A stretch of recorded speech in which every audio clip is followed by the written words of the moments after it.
posesia nimănui în particular, ci este al tuturor oamenilor. Fie că recunosc acest adevăr, fie că nu-l recunosc, adevărul absolut există și ne vorbește pe limba noastră. Întrebarea acum se pune, vom asculta noi de el și vom trăi noi în adevăr. De asemenea, în Evanghelia după Ioan, capitolul 1, cu versetul 1, avem scris următoarele lucruri. La început era cuvântul. Și cuvântul era cu Dumnezeu și cuvântul era Dumnezeu. La început. Expresia aceasta dovedește că înainte de acest început nu exista nimic. Cuvântul știm că este Domnul nostru Iisus Hristos. Amin. Versetul acesta, adăugat la versetul pe care l-am citit mai dinainte, din Proverbe 8, versetul 22, ne arată că înțelepciunea este Domnul nostru Iisus Hristos. Amin. În 1 Corinteni, capitolul 1, cu versetele 20 până la 30, Pavel vine cu o întărire la cele ce spuse mai sus. Pavel spune așa: unde este înțeleptul? Unde este cărturarul? Unde este vorbărețul veacului acestuia? Ne-a prostit Dumnezeu înțelepciunea lumii acesteia? Căci întrucât lumea, cu înțelepciunea ei, n-a cunoscut pe Dumnezeu în înțelepciunea lui Dumnezeu, Dumnezeu a găsit cu cale să mântuiască pe credincioși prin nebunia propovăduirii crucii. Iudeii, într-adevăr, cer minuni și grecii caută înțelepciune. Dar noi propovăduim pe Hristos cel răstignit, care pentru iudei este o pricină de potignire și pentru neamuri o nebunie. Dar pentru cei chemați, fie iudei, fie greci, este puterea și înțelepciunea lui Dumnezeu. Căci nebunia lui Dumnezeu este mai înțeleaptă decât oamenii și slăbiciunea lui Dumnezeu este mai tare decât oamenii. De pildă, fraților, uitați-vă la voi care ați fost chemați. Printre voi nu sunt mulți înțelepți în felul lumii, nici mulți puternici, nici mulți de neam ales. Dar Dumnezeu a ales lucrurile nebune ale lumii ca să facă de rușine pe cele înțelepte. Dumnezeu a ales lucrurile slabe ale lumii ca să facă de rușine pe cele tari.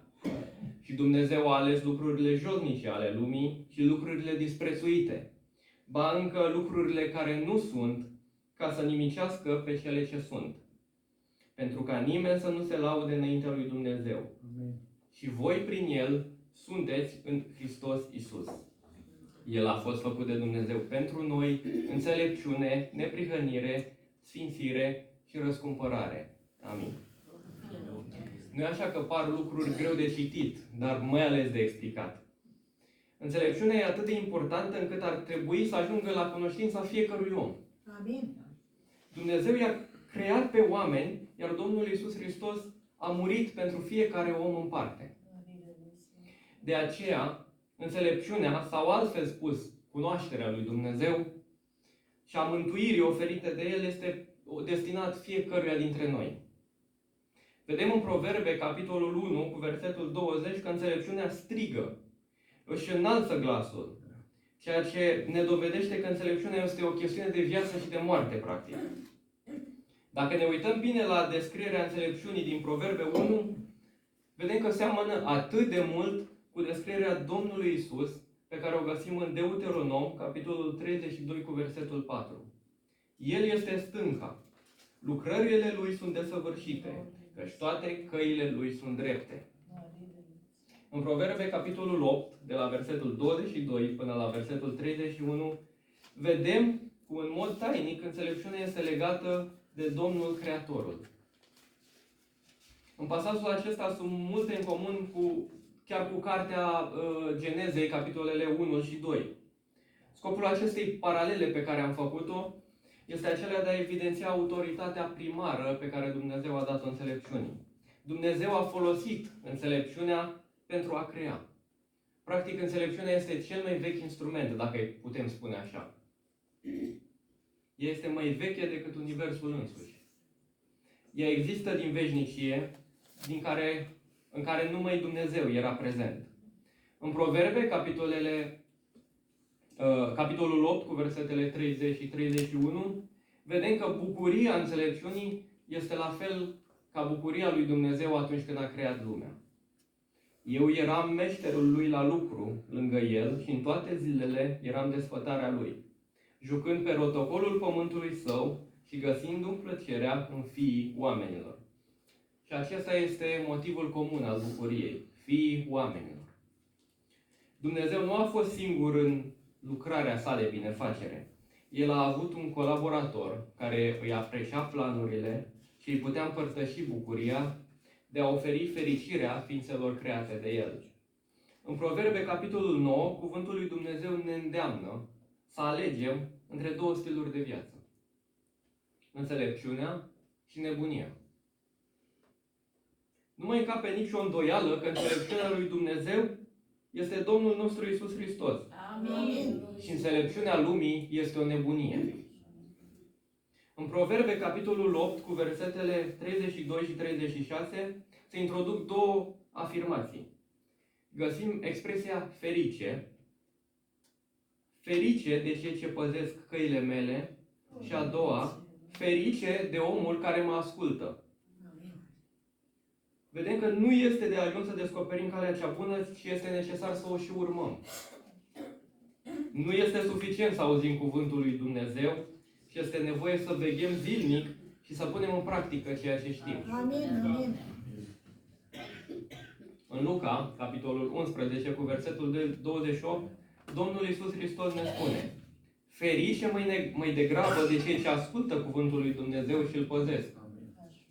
Referitor la înțelepciune și nebunie, sau prostie, îi mai putem spune, filozoful roman Seneca spunea la un moment dat: înțelepciunea nici nu se împrumută, nici nu se cumpără. Și dacă ar fi de vânzare, n-ar găsi cumpărători. Nebunia, în schimb, se cumpără zilnic. Vedeți că până și omul muritor a ajuns la concluzia că înțelepciunea este cea mai aleasă comoară. Ea strălucește și nu se stinge niciodată. Îi caută pe cei ce sunt demni de ea și îi călăuzește spre bucuria nemuririi. Dicționarul limbii române definește și el înțelepciunea ca o capacitate superioară de înțelegere a lucrurilor, implicând cunoașterea adâncă a realității, dar și multă experiență și mult echilibru. Vedem că este o calitate complexă a sufletului uman. Înțelepciunea de sus se deosebește de inteligență prin aceea că prima este dobândită, este darul oferit de Dumnezeu, pe când inteligența este o calitate înnăscută. Inteligența poate fi pusă și în slujba răului, pe când înțelepciunea nu. Înțelepciunea este știința fericirii. Înțelepciunea este dumnezeiască, înțelepciunea este sursa vieții. Înțelepciunea s-a întrupat în Hristos Iisus, în care sunt ascunse toate comorile înțelepciunii și ale științei. În cartea Iov, capitolul 28, cu versetul 20, găsim scris: apoi a zis omului: iată frica de Domnul, aceasta este înțelepciunea. În Iosua, capitolul 1, cu versetul 8, avem scris: cartea aceasta a legii să nu se depărteze de gura ta, cugeta asupra ei zi și noapte, căutând să faci tot ce este scris în ea, căci atunci vei izbândi în toate lucrările tale și atunci vei lucra cu înțelepciune.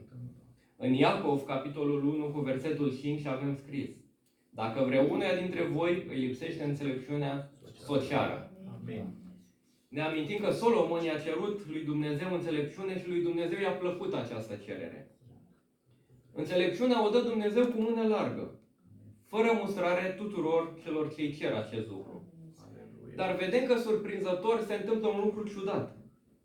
Înțelepciunea ne lipsește cel mai mult. Oare de ce se întâmplă acest lucru?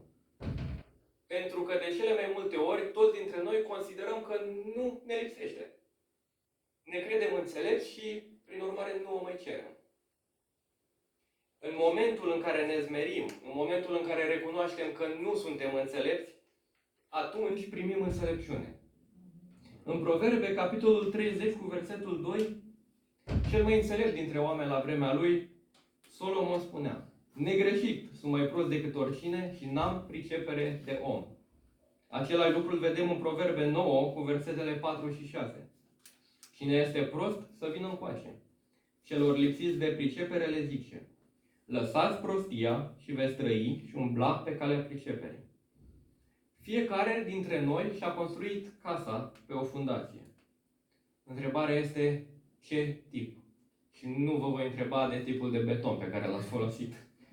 Este viața noastră construită pe speranțele și visele altora? Ne punem noi încrederea în lucrurile efemere care vor trece? Ne găsim noi securitatea și puterea în căile lumii? Sau suntem sădiți în Domnul nostru Iisus Hristos? Dacă da, atunci suntem ancorați în adevărul lui Dumnezeu, fundația noastră este sigură, ne putem construi viața pe nădejdea pe care o avem în El. Când El este temelia noastră, putem umbla în libertate, în victorie și în speranță. Într-o lume în care vedem că binele și răul par să se amestece, umblarea în înțelepciunea lui Dumnezeu ne va ajuta să luăm decizii care ne vor proteja și ne vor susține. Nimic din ceea ce această lume are de oferit nu se poate compara cu înțelepciunea pe care ne-o poate oferi Dumnezeu. Unul dintre cele mai importante aspecte ale umblării în înțelepciune este tocmai acest fapt, că ne protejează și ne păzește. Dacă citim în Proverbe, capitolul 4, vom vedea acest lucru.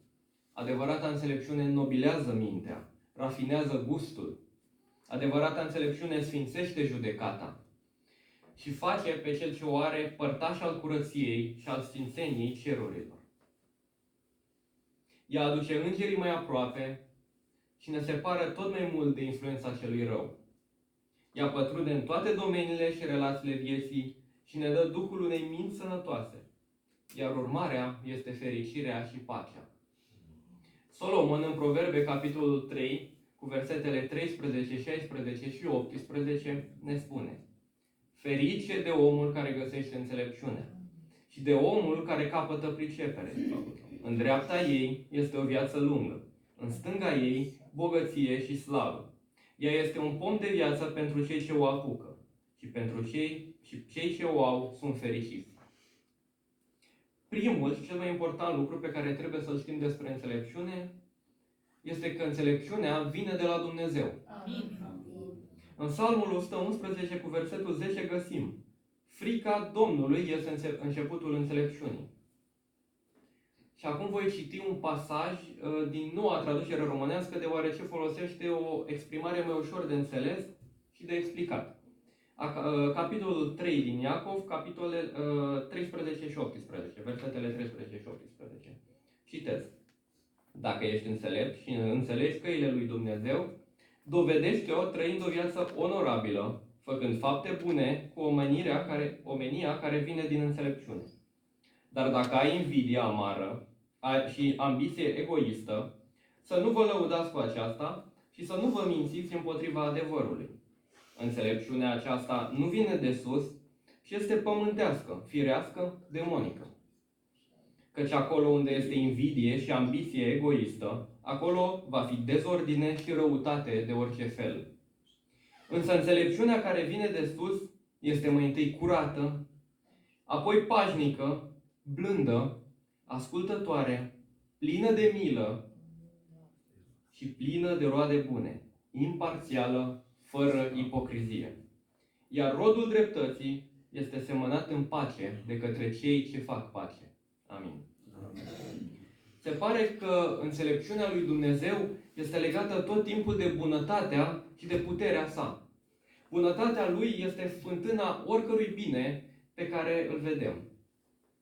Înțelepciunea lui făurește calea prin care bunătatea se exprimă în acțiune. Înțelepciunea lui Dumnezeu a fost arătată pe deplin prin Fiul Său. În 1 Corinteni, capitolul 1, cu versetul 24, ni se spune: El este înțelepciunea lui Dumnezeu. Acum aș vrea să medităm puțin la Dumnezeu, la căile lui înțelepte și trebuie să exclamăm la fel ca Pavel: o adâncul înțelepciunii. În înțelepciunea lui Dumnezeu îți va schimba deciziile, gândurile, relațiile cu cei din jur. îndreptându-te spre ceea ce dorește Dumnezeu să fii. Dar să vedem ce vrea să ne spună Dumnezeu prin capitolul acela, prin versetele acelea pe care le-am citit din Iacov. Vedem că înțelepciunea este în primul rând descrisă ca fiind curată, pură. Aceasta înseamnă să fii curat nu numai în exterior, ci și în interior. Biblia pune înțelepciunea în legătură cu inima. Dacă inima este curată, ne vom îndepărta de rău și vom face binele. Apoi, înțelepciunea este pașnică. Înțelepciunea cerească ne îndeamnă să urmărim pacea, o roadă a Duhului. Cât timp continuăm să trăim în pace, și Dumnezeul păcii va fi cu noi. Înțelepciunea este blândă. Oare ce înseamnă să fii blând? Potrivit unor oameni înțelepți care studiază Biblia, termenul grecesc folosit aici s-ar putea traduce prin cuvântul rezonabil. Un pic mai dificil de tradus acest termen. El transmite ideea de a ceda tu primul. Traducătorii l-au redat și prin blând, îngăduitor sau înțelegător. În Filipeni, capitolul 4, cu versetul 5, avem scris următorul lucru. Blândețea voastră să fie cunoscută de toți oamenii. Remarcăm că accentul se pune nu pe cum ne vedem noi, ci mai degrabă pe cum ne văd alții. Ușor de înduplecat. O traducere exactă din greacă ar putea să fie gata să asculte. Cel ce se lasă condus, cel ce ascultă de înțelepciune, se supune și ascultă sfaturilor din cuvântul lui Dumnezeu. Înțelepciunea este plină de îndurare și de roade bune. De menționat că îndurarea sau mila și roadele bune sunt menționate împreună. Îndurarea, mila, compasiunea este definită prin părere de rău pentru situația poate nefericită a cuiva și încercarea de a face ceva pentru a o remedia. Prin urmare, înțelepciunea de sus nu este indiferentă, nu este rece, nu este o înțelepciune rațională, ea dimpotrivă este atentă, este caldă, este sensibilă la necazurile celor din jur. Aici putem avea exemplul Samariteanului cel milos din Luca, capitolul 10, de la versetul 29 până la 37. Tot aici putem încadra și grija pentru nevoile spirituale pe care o putem avea pentru ceilalți, vestindu-le cuvântul din dragoste sau ridicând pe cel căzut cu un cuvânt bine spus la vremea potrivită. Înțelepciunea este fără părtinire și nefățarnică. Pentru nefățarnic sau neipocrit avem și un corespondent grecesc. Ipocrit, care înseamnă un actor care interpretează un rol. În antichitate, actorii greci obișnuiau să poarte niște măști foarte, foarte mari care le ascundeau fața în timpul reprezentanților. Prin urmare, termenul grecesc ipocrit se referă la cineva care își pune o mască pentru a înșela. Sau în termen românești se dă drept altcineva. În cuvânt avem exemplul nevestei lui Ieroboam, la prorocul Ahia. În 1 Petru, capitolul 1, cu versetul 22 avem: deci ca unii care prin ascultarea de adevăr v-ați curățat sufletele prin Duhul, ca să aveți o dragoste de frați, neprefăcută, iubiți-vă cu căldură unii pe alții din toată inima. Înțelepciunea este un lucru de care avem nevoie tot timpul. Și înțelepciunea, să știți, că are de-a face cu Duhul Sfânt. În Deuteronom, capitolul 35, cu versetul 31, găsim: l-a umplut cu Duhul lui Dumnezeu, Duh de înțelepciune, pricepere și știință. Iar în Isaia, capitolul 11, cu versetul 2, avem: Duhul Domnului se va odihni peste el, Duh de înțelepciune și de pricepere, Duh de sfat și de tărie, Duh de cunoștință și de frică de Domnul. Înțelepciunea se vede în felul în care vorbești, în care te comporți, felul în care lucrezi.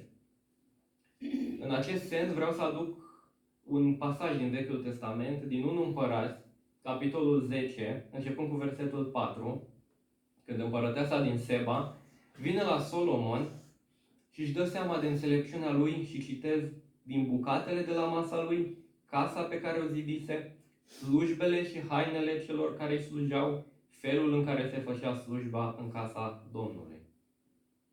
Un alt exemplu de înțelepciune îl găsim la Abigail. Și știm cu toții povestea ei cu David. La ea se vede înțelepciunea din felul în care vorbește și stinge un conflict prin vorbele ei. Amin. Cuvintele pe care le spune îl dezarmă pe David, care era nervos și mânios. Cuvintele precum eu sunt de vină pot stinge conflicte. De asemenea, Moise, care știm că era numit cel mai blând om de pe fața pământului. Și știți când a fost numit de Dumnezeu așa? Când Maria și Aron vorbeau împotriva lui. De unde se vede aici înțelepciunea lui Moise? Din blândețe. Moise nu s-a răzbunat, Moise nu s-a luat la ceartă cu ei. Dimpotrivă, Moise a stăruit înaintea Domnului pentru ei. Înțelepciunea merge mână în mână cu blândețea. Se vede înțelepciunea din felul în care vorbim. La Domnul Iisus, când vorbea, se mirau oamenii de unde are această înțelepciune. Dar să știți că înțelepciunea știe să și tacă atunci când este cazul. În Iov, capitolul 13, cu versetul 5, avem scris următoarele lucruri. O, de-ați fi tăcut, ce înțelepciune ați fi arătat. Iar în Proverbe, capitolul 17, cu versetul 28, chiar și un prost ar trece de înțelept dacă ar tăcea și de priceput dacă și-ar ține gura. În Proverbe 26, cu versetele 4 și 5, nu răspunde nebunului după nebunia lui, ca să nu semeni și tu cu el. Răspunde însă nebunului după nebunia lui, ca să nu se creadă înțelept. Câtă înțelepciune ne trebuie ca să știm când și cum să răspundem. Amin. Dacă nu, conform versetului 4, s-ar putea să nu mai avem de-a face cu un singur nebun și să avem de-a face cu doi. Dacă ai înțelepciune, ești un om al rugăciunii. Conform 1 Petru, capitolului 4, cu versetul 7, fiți înțelepți, dar și vegheați în vederea rugăciunii. Amin. Cei înțelepți înțeleg care este voia Domnului și umblă cu băgare de seamă. În Efeseni, capitolul 5, cu versetul 15, avem următoarele lucruri. Luați seama de să umblați cu băgare de seamă, nu ca niște neînțelepți, ci ca niște înțelepți. Cei înțelepți umblă după plinătatea Duhului. În Efeseni, capitolul 5, versetele 17 și 18, avem următoarele lucruri. Nu fiți nepricepuți și înțelegeți care este voia Domnului. Fiți plini de Duh. Înțelepciunea te face să vezi rostul încercărilor și să poți mulțumi pentru toate lucrurile. După cum citim, putem citi în Iacov, capitolul 1, cu versetele 2, 3, 4 și vom vedea acest lucru. Un om care are înțelepciunea lui Dumnezeu nu poate să se rătăcească de la adevăr. Cine nu are înțelepciune, nu este în Hristos și nu are sănătate spirituală. Ca și o concluzie, putem spune că înțelepciunea este o comoară care nu se găsește la suprafață. Nu este pentru cei ignoranți care nu vor să se jertfească. Înțelepciunea o dă Dumnezeu numai acelora care o caută, flămânzesc după ea, însetează și doresc cu adevărat această înțelepciune. Ea este o comoară ce se găsește în adânc. Este un izvor ce îți sâșnește și te satură, întâi pe tine și apoi pe cei din jur. Ea pune preț ce este pe ascuns, ce este în ascuns. Practic am fost creați de Dumnezeu și pentru Dumnezeu. Și singura cale de a găsi adevărata bucurie, pace și mulțumire este să dobândim înțelepciunea lui Dumnezeu. Amin. Și acum la final aș vrea să citesc ce spunea un mare predicator, Spurgeon, despre înțelepciune. Înțelepciunea reprezintă folosirea corectă a cunoașterii. A cunoaște nu înseamnă a fi înțelept. Mulți oameni au multe cunoștințe, dar cu toate acestea sunt cei mai mari proști. Nu există un prost mai mare decât un prost care cunoaște. Dar a ști cum să folosești cunoașterea înseamnă să fii înțelept. Am încheiat citatul. Și înainte de a pleca de la Amvon, aș vrea să citesc și o mică poezie care poate sintetizează ceea ce am spus până acum, dar în versuri. Când ești jute la mânie și arunci vorbe fără rost, sau te porți cu josnicie, oare ești deștept sau prost? Dacă lumea e ticăloasă, te jignește pe nedrept, însă ție nici nu-ți pasă. Oare ești prost sau deștept? Cine știe ce înseamnă să fii prost, să fii deștept? Acela de bună seamă e un mare înțelept. Amin.